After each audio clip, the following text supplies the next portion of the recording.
Tenho certeza que você fica buscando significado para todas as coisas. E é natural. O homem nasce tentando encontrar significado para sua breve existência. Nós queremos saber de onde viemos, para onde vamos, quem somos.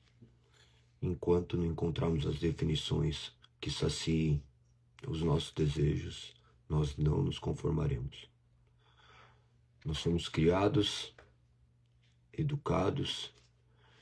Quando vamos ver, nos deparamos com milhares de falsas verdades.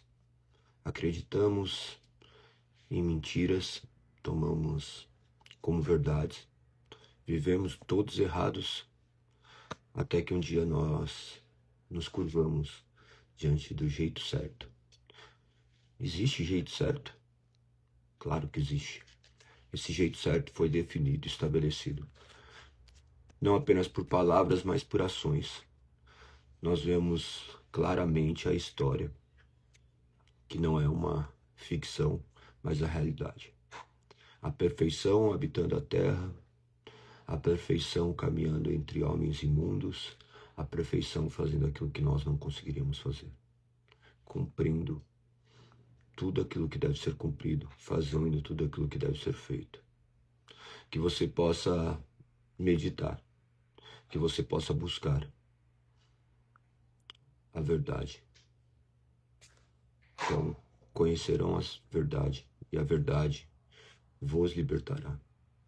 Que a verdade penetre o seu ser, que a verdade se manifeste, que a verdade te encontre, que a verdade seja a única coisa que você busca. Bom dia a todos, bom dia a todos. Mais um dia meditando nas Sagradas Escrituras. Mais um dia clamando ao Senhor por entendimento, mais um dia agradecendo pela dádiva da vida. Nessa breve vida, essa vida que é um breve piscar de olhos. Ontem era o dia que nós estávamos correndo, brincando, caindo, trocando nossos dentes de leite transformados em dentes que iriam nos acompanhar durante uma boa parte da nossa vida. Era ontem que nós nos refugiávamos em nossos pais quando alguma coisa dava errado. Era ontem que nós ficávamos com frio na barriga porque no outro dia ia ter prova. Foi ontem que nós ficávamos ansiosos para tirar a carta de motorista. Foi ontem que nós estávamos ansiosos para quando sairíamos do colégio. Foi ontem que nós estávamos buscando uma alegria que iria acontecer depois que terminássemos a faculdade. Quantas coisas parecem que foi ontem.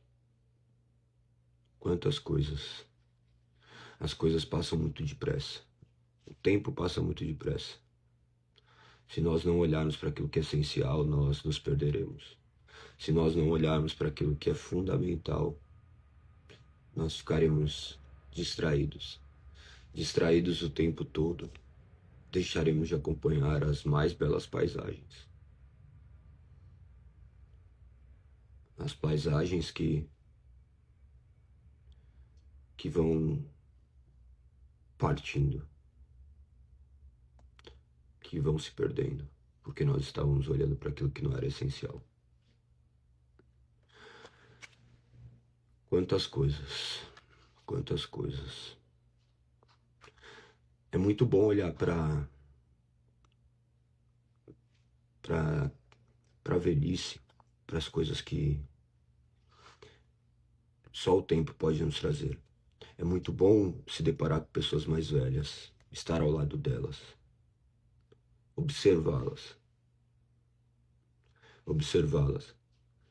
Eu faço isso constantemente e começo a chegar a milhares de conclusões e tento não me perder em mim mesmo. em meio a tudo aquilo que o mundo me oferece, em meio àquilo que às vezes me atrai mais do que aquilo que é verdadeiro. Hoje, na hora que eu sentei aqui, ontem eu passei o dia inteiro trabalhando, fazendo algumas coisas, e como o meu trabalho é digital, eu tenho muitas coisas para serem feitas, não tem horário. Na hora que eu vou ver, eu estou horas e horas imerso trabalhando. E eu tenho um benefício que eu estou em casa, meus filhos estão em casa, mas nem sempre eu estou com eles. Estou no mesmo ambiente que eles, mas não junto com eles. Que nem estava fazendo um monte de coisa, aí meu filho, depois que chegou da escola, pai, vem, vamos brincar, vamos fazer isso. Agora não dá, agora não dá, agora não dá, agora não dá. E quando eu sentei aqui, tem um desenho dele, tem um brinquedo dele em cima da minha mesa. E eu fiquei pensando, meu dia ontem não valeu. Ainda que eu tenha feito muitas coisas com eles, ainda que eu tenha feito algumas outras coisas, teve coisas que eu poderia ter parado 5 minutos. Eu não parei, porque eu joguei outras coisas mais importantes.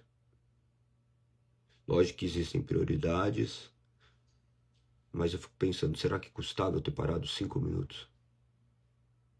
Um pouquinho que eu tivesse feito. E ontem eu não fiz.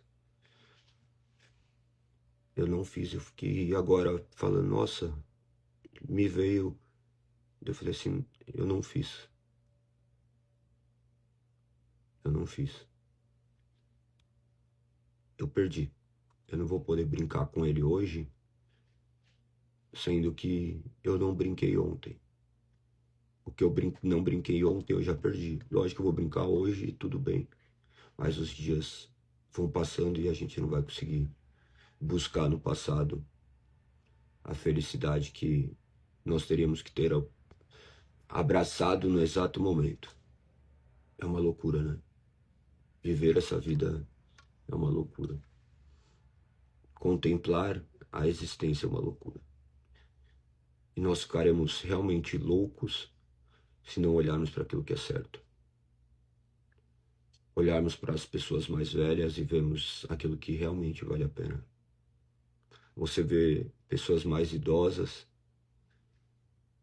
você vê a simplicidade, você vê eles se deliciando com coisas simples. E a gente tem buscado a felicidade inteira em fazer. Esquecemos que a felicidade é muito mais do que um lugar, é muito mais do que uma roupa. A felicidade é algo indescritível, porque a felicidade é o nosso Senhor habitando em nós, fazendo com que a gente viva tudo com sabedoria, que a gente não fique preso a uma lamentação, mas que a gente possa agradecer por cada momentinho, cada momento. Será que você tem agradecido por cada momento?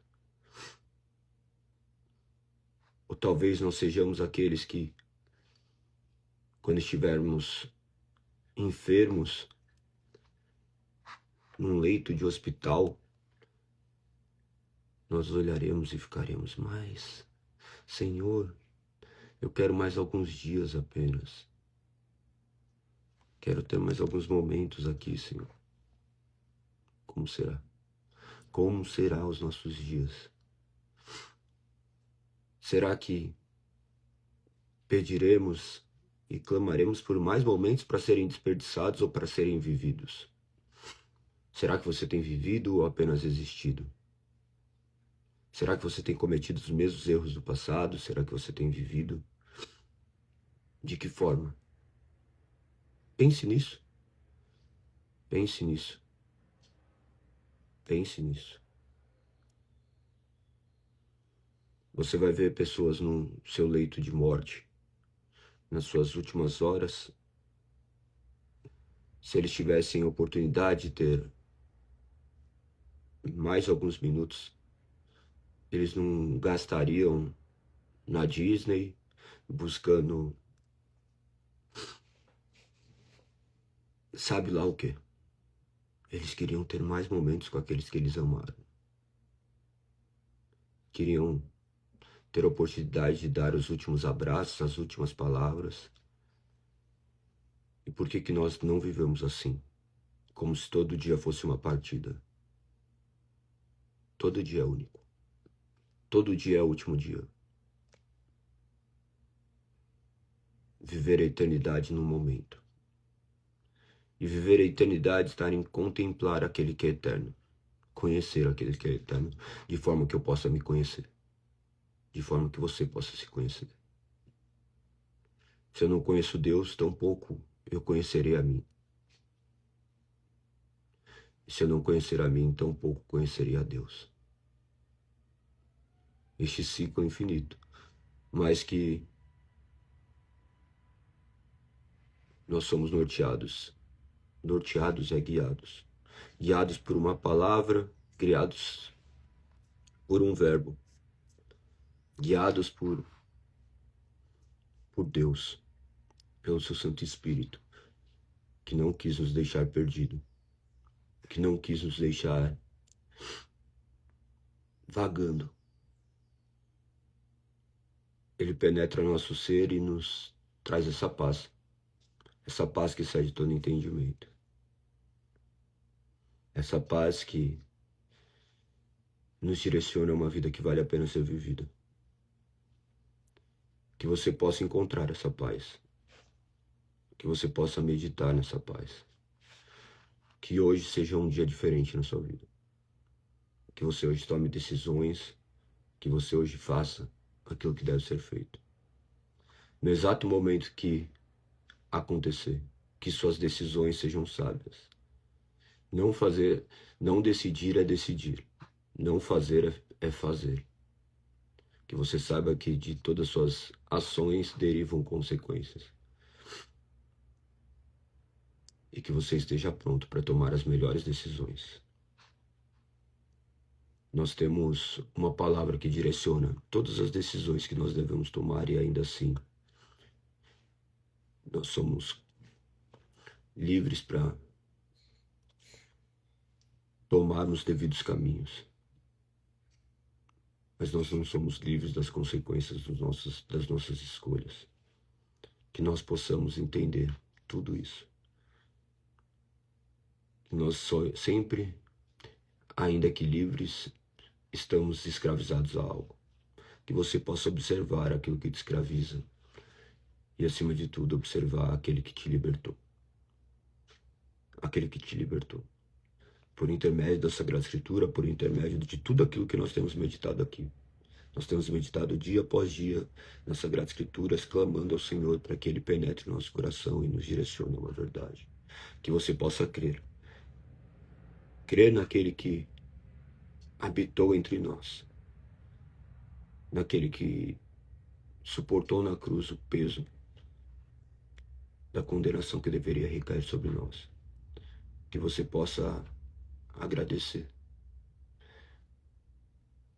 Que esse Santo Espírito penetre em seu coração e te transforme.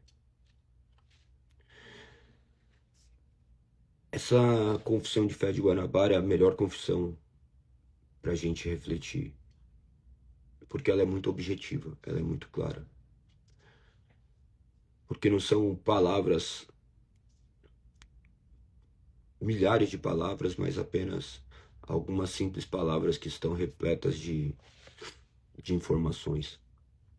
Nós estamos no terceiro dia da confissão de fé de Guanabara, no terceiro artigo, do qual estavam ali estes homens escrevendo, pressionados, porque dependendo daquilo que eles escrevessem, custaria a vida deles. Eles tinham que escrever algo que satisfizesse outras pessoas, mas eles se negaram a escrever aquilo que satisfizesse outras pessoas. Eles escreveriam aquilo que estava escrito já pela toda a eternidade, e eles escreveriam aquelas palavras que também testemunhariam as suas sentenças de morte. Essas palavras que foram escritas eram confissões daquilo que eles criam, que apontava para uma morte. Quando eles terminaram de escrever isso, alguns momentos depois eles foram mortos. Mortos por aquilo que eles criam. Mas o homem não pode matar aquilo que Deus trouxe à vida. Ainda que a vida tenha sido tirada deles, essa vida não pertencia a eles, essa vida pertencia a Deus, e eles retornaram para Deus. E eles viveram para a glória de Deus. Que você possa entender a profundidade do que a história conta. Assim como eu refleti hoje sobre a profundidade de uma história de ontem, nós temos a profundidade de uma história de 500 anos atrás. Nós temos a profundidade da história de 1000 anos atrás. Nós temos a profundidade de 2000 anos atrás. Nós temos a profundidade da história de 3000 anos atrás. O que nós carregamos hoje vem todo o peso do passado.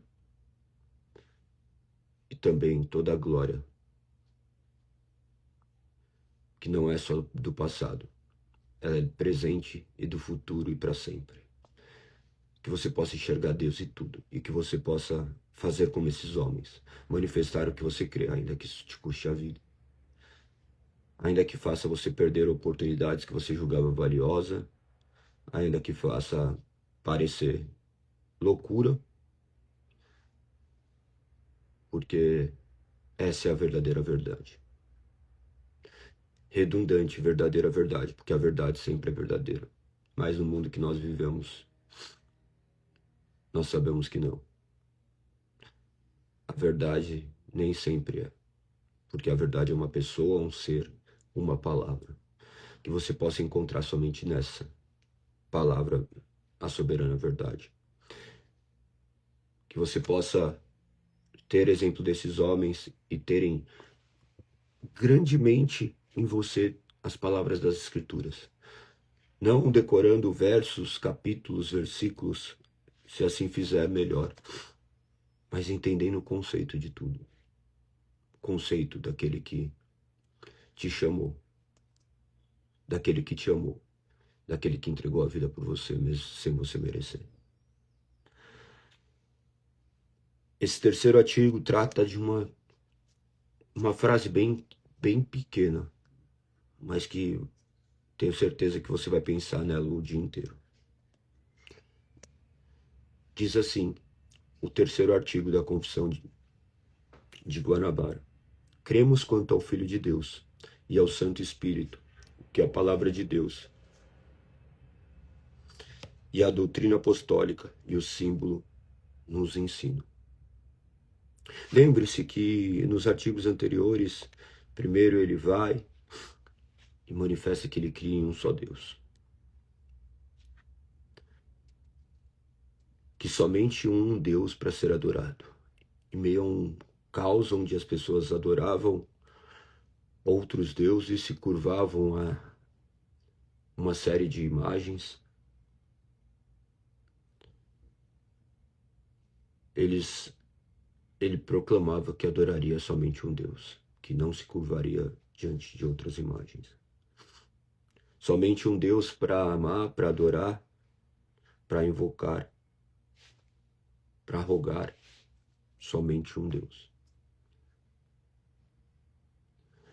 Um Deus que habitou em corpo humano, sendo 100% homem, 100% Deus. E ele diz, depois que crê quanto ao Filho de Deus e o Santo Espírito, o que a palavra de Deus diz. O que a palavra de Deus diz. Nós não somos chamados a crer em algo que não está fundamentado na palavra. Ainda que faça chover milagres todos os dias, se não está na palavra, nós refutamos, nós negamos. porque nós cremos que a verdade se fez carne, manifestou entre nós e deixou aquilo que nós precisamos saber acerca do que é a verdade. Então ele estava ali gritando, escrevendo as suas últimas palavras. Ele não estava dizendo palavras que vinham de si mesmo, mas estava trazendo a essência daquilo que esteve escrito. Da mesma forma que nós devemos viver acerca daquilo que já está escrito. Nós não somos chamados para buscar conforto, nós não somos chamados a buscarmos a satisfação dos nossos próprios interesses, nós somos chamados a adorarmos um Deus verdadeiro e cremos na suficiência daquilo que Ele nos deixou. Claro que vivendo nessa vida, nós teremos que tomar decisões, mas todas as decisões baseadas naquelas palavras.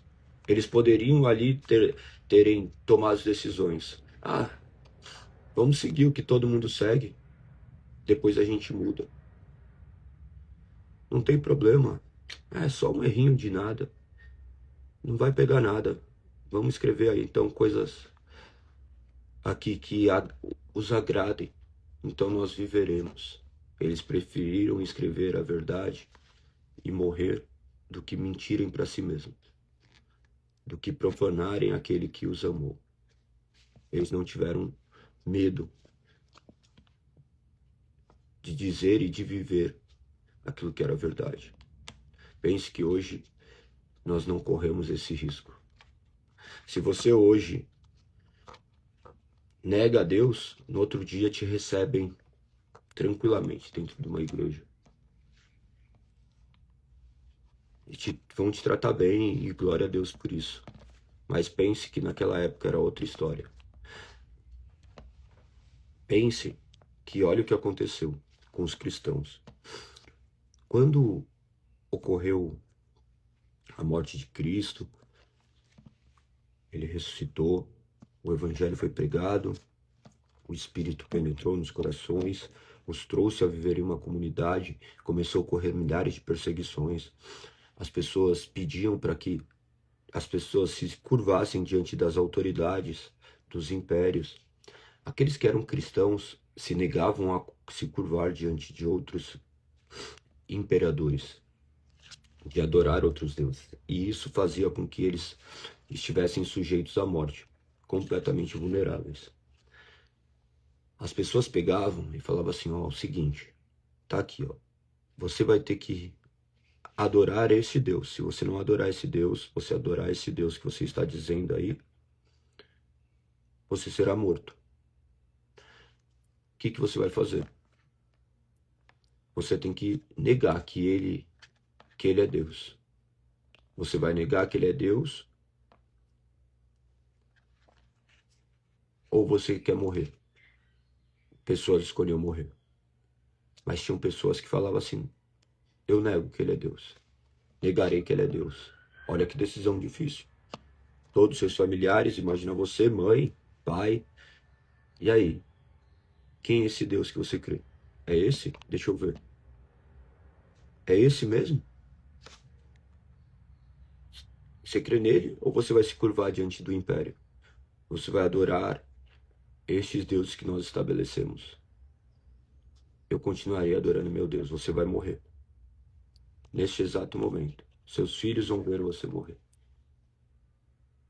Você negaria a Deus? Olha que loucura.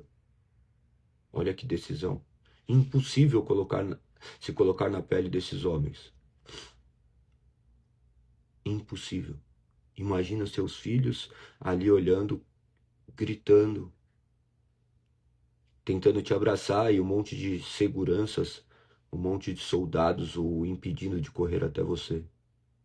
Alguns o jogando seus filhos aos chãos e você ali amarrado, tendo que proferir com as suas bocas. Porque é esse o relato, é essa a história. E muitos falavam assim, tudo bem, eu não creio neste Deus. Eu não creio neste Deus. E aí eles eram livres. Eles iam e viviam, continuavam a viver suas vidas. Ocorre que essas pessoas que negavam a Cristo e continuavam a viver, ainda existia aquela comunidade, pessoas que viviam a verdade de Deus e manifestando. Só que daí, essas pessoas que estavam ali, eles estavam ali adorando a Deus. Alguns que estavam ali adorando a Deus tinham perdido uma série de entes queridos para os imperadores, para os governos da época, e ali tinham outras pessoas que queriam depois voltar a adorar a Deus depois de terem um negado publicamente. Olha que complexo. Então eles poderiam participar também ainda daquela adoração? Secretamente eles adoravam a Deus ali, mas publicamente eles estavam vivendo como todo mundo. Olha que loucura. Como é difícil. Como é difícil. Muitos não eram aceitos, tá? Muitos não eram aceitos. Existiam milhares, tem milhares de relatos acerca de que eles eram impedidos de estar ali no meio da comunidade deles. Se eles acreditassem, eles poderiam acreditar, claro, mas eles não poderiam viver ali no meio deles, porque aqueles que estavam ali é aqueles que queriam viver a mesma vida que Cristo viveu, ainda que custasse sua própria vida. Pensa que ninguém morre por uma mentira. A maior prova de que Jesus existiu é claro, seu corpo ressurreto, todos os testemunhos, mas o maior fato é homens terem vivido de maneira que a sua vida não valia, era tida como nada mediante a inquisição, a força de outras pessoas questionando acerca do que eles criam e eles morrerem por aquilo. Os homens não morrem por mentiras. Alguns aparentam morrer por mentiras, mas para eles eram verdadeiras verdades, né? Então, ainda que algumas pessoas possam ver, são convicções. Eu já mencionei para vocês uma série de mártires. Imagina, depois procurem sobre Perpétua e Felicidade. Uma mulher que estava ali, ela tinha escrava, ela era muito afortunada e ela adorava a Deus. Então ela foi conduzida pelo Império Romano a se curvar diante do imperador. E ela falou assim, eu não vou me curvar diante do imperador. Ah, mas você vai morrer. Ela falou assim, não tem problema, eu morro. Eu morro por isso. Então ela é presa grávida, e ela começava a agonizar mediante a sua gravidez, gritava de dores dentro da sua cela, e os soldados ficavam caçoando da cabeça, caçoando dela, diante das suas dores, fala assim, tá vendo? Você não está nem aguentando essas dores. O que será de você quando for jogada ali na arena, onde as bestas feras irão te devorar? O que será de você quando aquelas mandíbulas morderem e dilacerarem pedaços do seu corpo? E você sofrer essa morte lentamente. Ela vira e fala, essas dores que estou sentindo, as dores de parto, são minhas. Mas as dores que carregarei na arena, Deus estará me suportando, porque participarei das mesmas dores do que Ele. É algo que transcende a nossa realidade. Imagine que hoje, por conveniência, nós cremos de maneira diferente. Por conveniência, nós nos curvamos a falsos ensinos, simplesmente para não ter inimizade com as pessoas, sabendo que é a verdade. Sabendo que é a verdade. Cada um faz o que quiser. Claro, cada um faz o que quiser. Mas eu creio de uma determinada forma e creio que isso é verdade. Isso daqui, ainda que custe amizades, ainda que custe o que for, viverei o que é a verdade. Olha que complexo. Mas essa é a verdade. E quando ele está dizendo aqui, abordando essa questão da confissão de fé de Guanabara, ele diz que cremos quanto ao Filho de Deus, ao Santo Espírito e à Palavra de Deus. O que é a Palavra de Deus? O que ele cria, o que era Deus, Cristo e o Espírito Santo, aquilo que está registrado na Palavra de Deus. Ele não confiava nele mesmo para definir, mas ele buscava aquilo que estava escrito na sua soberana palavra. Ele diz a palavra de Deus e a doutrina apostólica. Por que ele faz esse paralelo? Porque quando ele coloca a palavra de Deus, lembre-se que tinha o Antigo e o Novo Testamento, a doutrina apostólica, o Novo Testamento baseado na doutrina apostólica. Nós somos apostólicos, estamos baseados nos escritos dos apóstolos, mas também nessa palavra nós temos como uma totalidade a palavra de Deus. Ele estava ali simplesmente trazendo isso de maneira simplificada, a palavra de Deus, conduzindo a toda a palavra de Deus e não apenas partes das palavras de Deus. Pensa que isso aqui foi um dos primeiros documentos confessionais. Então ele estava falando, creio na palavra de Deus, naquilo que está escrito nas Sagradas Escrituras. Ele manifestava a sua crença de maneira a entregar a sua vida. Você vai ver o que você crê quando isso envolver perder alguma coisa. Você vai ver o que você crê quando você tiver que renunciar a algo. Tomar decisões que te custam alguma coisa. Daí você vai ver o que você crê de verdade. Então imagina que ele escreveu isso, trazendo a autoridade dessa palavra. E quando ele coloca aqui, e os símbolos, o símbolo nos ensina. O símbolo ele está tratando dos credos que já foram recitados antes, né? No caso ali, o credo apostólico e o credo niceno. O que era isso? Pensa que, eu creio em Deus, mas que Deus que você crê? Que Jesus que você crê? As pessoas nem sabem definir. Se perguntar que Deus você crê, você não sabe. Você toma decisões conforme você mesmo quer. Você despreza a palavra do Senhor e você vive do seu jeito e espera que as coisas vão dar certo. Pensa que fazendo as coisas certas, as coisas já não saem do jeito que a gente espera. Imagina fazendo as coisas erradas e esperar coisas que deem certo. Isso é uma insanidade sem tamanho. Que vocês possam fazer como esses homens fizeram. Escrever todos os dias, cremos quanto ao Filho de Deus e ao Espírito Santo, o que a palavra de Deus diz. O que a palavra de Deus diz. Sendo todos escritos dos apóstolos e dos profetas, do quais não há nada a ser acrescentado, não há nada a ser removido, é simplesmente aquilo que deve ser vivido. Respeitando os símbolos de fé do passado, vendo que esses documentos apontam para a verdade das Sagradas Escrituras, elas não estão acima das Sagradas Escrituras, mas elas derivam das Sagradas Escrituras como se fossem limitadores para que nós pudéssemos crer. É muito mais seguro, muito mais seguro. Pensar, eu creio em Deus, beleza, mas que Deus que você crê? E quando você vai para esses documentos que nós lemos aqui, você vai criando um parâmetro. Galego, mas pode estar errado? A palavra de Deus não erra. E se essas palavras que estão aqui estão em acordo com as palavras de Deus, então elas representam a palavra de Deus. Tudo aquilo que estiver errado em qualquer símbolo de fé, em qualquer outra coisa, deve ser rejeitado. Mas aquilo que estiver em consonância com o que foi escrito deve ser respeitado e crendo que são palavras que nos guardam e nos protegem. Lembre-se que elas nos ensinam. Então que você possa ser ensinado, que você possa meditar acerca dessa palavra, que você possa compreender o que é este Deus, esse verdadeiro Deus, verdadeiro homem, único mediador, Senhor e Salvador. Que você possa compreender que Cristo, Messias, o Jesus Cristo, é Deus encarnado. Este Espírito Santo que agora habita em nós é verdadeira pessoa divina, nosso Consolador, Santificador, aquele que procede do Pai e do Filho. É essa a verdade que ele estava dizendo. Não há um Jesus da tradição, da cultura, um Jesus político. Há somente um Jesus, o das Sagradas Escrituras. Não há nenhuma experiência separada da Bíblia. Nenhuma experiência separada da Bíblia.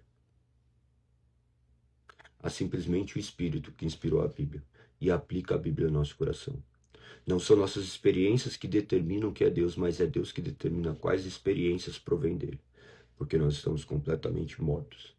Que você possa meditar acerca disso tudo, que você possa conhecer cada dia mais, que você possa escrever a sua confissão, que você possa manifestar qual é a sua confissão, o que você crê. Se fosse seus últimos dias de vida e você tivesse que manifestar o que você cria, como que você escreveria? Vamos colocar aí 12 artigos de fé. O que você cria? creria? Uma tarefa para vocês. Como você escreveria? Sem olhar em lugar nenhum, tá? Você não vai ter nada para olhar. É igual prova. Você não tem cola. Você não tem seu celular para ficar olhando. Como você escreveria 12 artigos de fé que retratariam o que é Deus? Olha que complexo. É isso. É isso. Isso que retrata esse artigo 3º.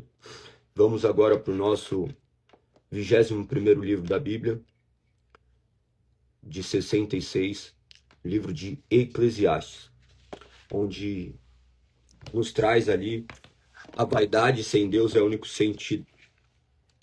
É o único sentido verdadeiro. E o único sentido verdadeiro, né? A vaidade sem Deus. A vaidade sem Deus é perdição. A vaidade sem Deus é ilusão. A vaidade sem Deus nos leva a vivermos verdadeiras ilusões. Ali sempre retrata a vaidade. Uma das palavras que mais aparece é vaidade. Aparece cerca de 37 vezes, tá? Depende daí, porque as traduções variam. Mas ela aparece 37 vezes nesse livro. Mas ainda assim, Deus aparece mais, aparece 41 vezes. Então, tem uma expressão que é muito comum no livro de Eclesiastes, que é debaixo do sol. Ele retrata muito acerca dessas vaidades da vida, a futilidade de se procurar também a satisfação longe de Deus. E como nós fazemos isso constantemente. Ler Eclesiastes é entrar numa profunda meditação. Porque ele é um livro muito incompreendido também. Muitas pessoas leem e não chegam a determinadas conclusões. Esse é o livro da velhice de Salomão. É o livro da velhice de Salomão, onde nos seus últimos dias ele começa a refletir acerca de tudo. O Provérbios, que também era de Salomão, que nós abordamos ontem, era a sua vida, talvez na juventude, no ápice, onde ele começa a ter uma série de pensamentos práticos, e ali ele começa a ver que no final tudo é vaidade. Uma das frases mais marcantes ali do Eclesiastes está no último capítulo, no capítulo 12, verso 13, diz assim: de tudo que se tem ouvido, a suma é: teme a Deus e guarde seus mandamentos, porque isso é o dever de todo homem.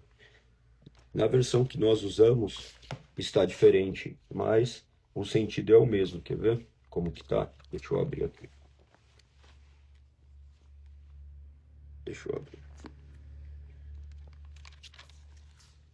Vamos fazer um negócio? Vocês que estão aqui sempre, todos os livros, vocês já sabem qual vai ser o livro de amanhã. Então, pegue algum verso que você tome não como o mais belo do capítulo, mas um verso que te fez pensar. Olha ali, mesmo que superficialmente, olhe algum verso e guarde isso daí. Daí amanhã, quando nós falarmos, de repente você traz esse verso e a gente aborda sobre ele.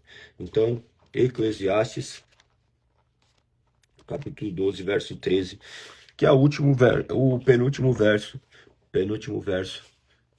desse seu escrito. Diz assim: aqui termina meu relato. Essa é a minha conclusão. Tema a Deus e obedeça a seus mandamentos, pois este é o dever de todos. Deus nos julgará por todos os nossos atos, incluindo o que fazemos em segredo, seja o bem ou seja o mal. Olha que louco. É muito bom essas frases, né? Nos fazem refletir demais, e a melhor coisa é aprender com aqueles que já viveram no passado, aqueles que já passaram, têm muito mais experiência do que nós. Que estejamos atentos para escutar. Tudo, então, neste livro deve ser olhado sob essa perspectiva. O livro de Eclesiastes ele traz uma mensagem que ela é muito atual e poderosa, principalmente nessa geração que nós vivemos, egoísta, materialista, como nós temos vivido.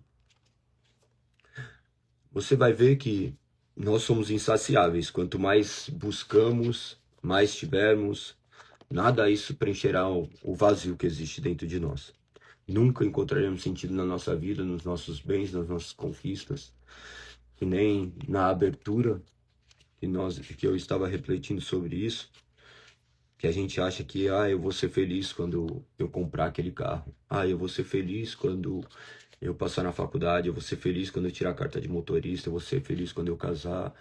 A felicidade não é o lugar, a felicidade é uma pessoa. Você não encontrará felicidade em lugar nenhum se você não estiver em Cristo. E se você estiver em Cristo, qualquer lugar que você estiver, será apenas um lugar, porque mais importante não é o lugar que você está, mas a presença que te cerca. E pensa que nós pensamos muito sobre isso, tá? Porque você já deve ter pensado. Não importa o lugar que eu esteja, o importante são as companhias que eu tenho ao redor. Quantas vezes você já não teve momentos maravilhosos ao lado em lugares completamente horríveis porque você tinha uma companhia? Imagina você ter a companhia de Cristo. Não importa o lugar, a circunstância, você estará em paz e viverá essa felicidade que excede o entendimento. Pense muito bem a respeito disso. Continua. Nós vamos ver então que essa verdadeira satisfação vem somente quando vivemos diante de Deus. Porque você vai ver que essa palavra vaidade que aparece tantas vezes aqui neste livro, ele encontra tudo vaidade. Ele olha e fala, nossa, quanta vaidade existe em nós. Quantas coisas nós estamos buscando que nada correspondem aos nossos anseios. Agostinho de Hipona, eu sempre falo dele para vocês, né? No livro de Confissões, no primeiro verso, ele vai falar que fizesses-os para ti, no primeiro livro das Confissões, ele vai falar assim, nos fizesse para ti, nosso coração permanece inquieto enquanto não repousa em ti. É muito bonito isso, né? É muito bonito.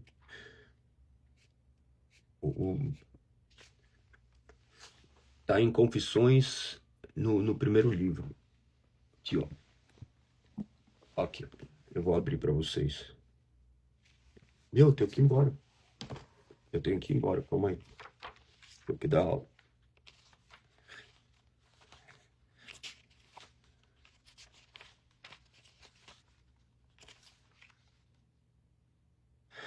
Aqui, ó. Está bem sublinhado.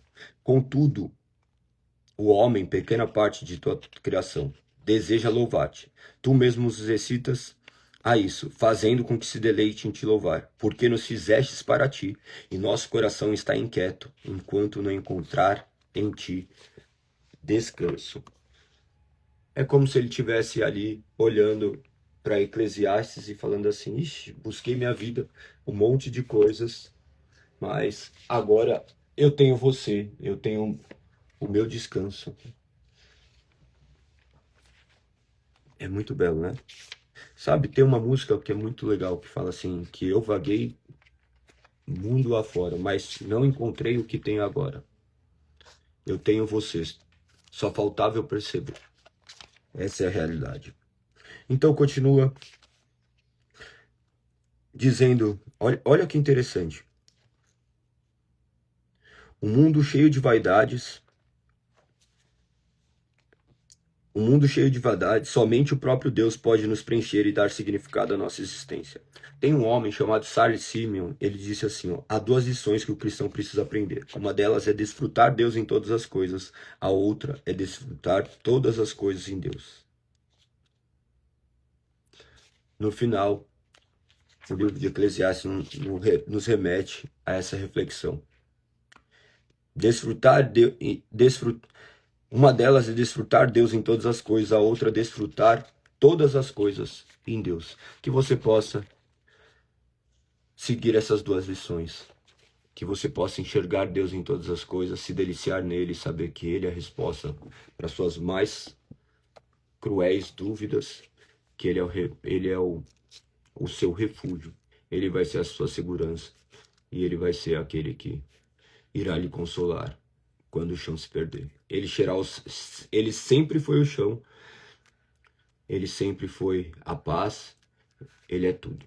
Que você possa agradecer por mais um dia, que você possa repousar no Senhor, que você possa estar aqui mais um dia para meditarmos nas Sagradas Escrituras, para meditarmos acerca de coisas da vida, que essas palavras que foram ditas possam ser traduzidas em palavras que te gerem vida, que essas palavras que foram reproduzidas, que emanam da Sagrada Escritura, sejam mais do que suficiente para gerar vida, onde apenas havia morte.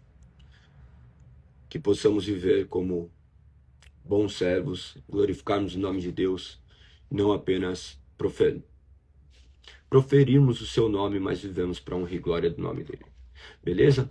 Tamo junto, um beijo no coração, que vocês possam comentar e compartilhar nessa live que eu vou postar agora, porque dessa forma mais pessoas serão alcançadas, mais pessoas poderão também ter acesso à palavra do Senhor. Que seja feita a vontade dele, que somente a ele seja dado toda a honra e glória. Amanhã estaremos aqui com o 4º artigo. Gostaria muito que você já pegasse a Confissão de Fé de Guanabara e lesse inteiro e meditasse. Não se esqueça de fazer também a sua própria confissão. Tente, pelo menos, estabelecer aí aquilo que você crê. É isso. Um beijo no coração. Tamo junto. Até amanhã, se Deus assim permitir. 5h51. Você tem um encontro. Fui!